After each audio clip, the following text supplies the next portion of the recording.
Bapak, Ibu, dan saudara-saudariku terkasih, salib adalah satu dari sekian simbol yang mungkin memiliki sifat kontroversial.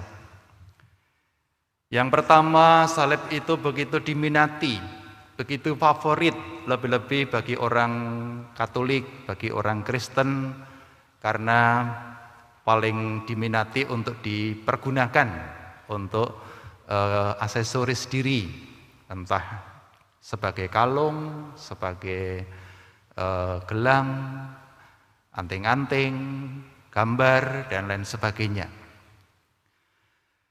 Lalu di samping itu salib juga menjadi ditolak atau dimusuhi oleh banyak orang, terutama mereka yang tidak mengimani siapa yang dimaksud dengan salib tadi.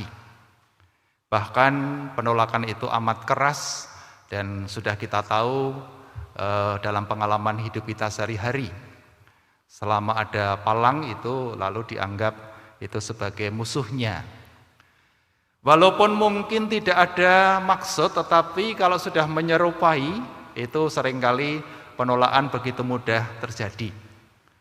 Jalan-jalan yang dicat merupai salib lalu diprotes.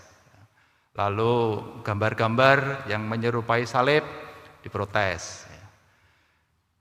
Bahkan kepala binatang yang menyerupai salib pun diprotes. Terutama yang punya tanduk itu. Banteng, kerbau, itu juga diprotes. Padahal kan belum pernah baptis. Apalagi krisma. Tapi ya dianggap sebagai perwujudan dari salib. Nah, inilah yang menjadi pengalaman dalam kehidupan kita sehari-hari berkaitan dengan salib tadi. Tetapi yang pasti, salib ini bagi kita adalah memiliki arti dan makna yang dalam. Dan makna itu ada pada salib Kristus sendiri. Dengan kata salib yang terbayang di dalam diri kita adalah penderitaan, pengorbanan yang harus kita lakukan. Apakah memang itu yang pertama dimaksud? Bahwa kita melakukan itu iya. Tetapi sebetulnya salib yang pertama dan utama itu sebetulnya bukan pada pengorbanan kita, tetapi ada pada pengorbanan Allah sendiri. Dan itu tampak di dalam sabda Injil pada hari ini. Karena begitu besar cinta Allah akan dunia ini, sehingga Ia mengaruniakan putranya yang tunggal, agar setiap orang yang percaya kepadanya tidak binasa, melainkan beroleh hidup abadi. Allah mengaruniakan putranya yang tunggal. Putranya yang tunggal ini pasti sesuatu yang menjadi milik atau aset bagi Allah yang sangat berharga, sangat bernilai, sangat penting. Tetapi itu pun dikaruniakan kepada manusia. Allah rela kehilangan sesuatu yang terpenting dan berharga.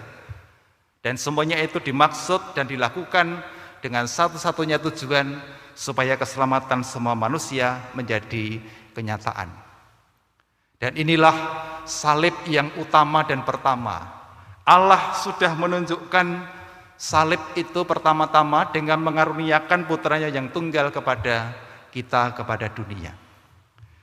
Dan salib Allah ini secara nyata, konkret, terjadi di dalam diri Yesus Kristus yang juga dengan disalibkan itu menjadi penyelamatan bagi kita.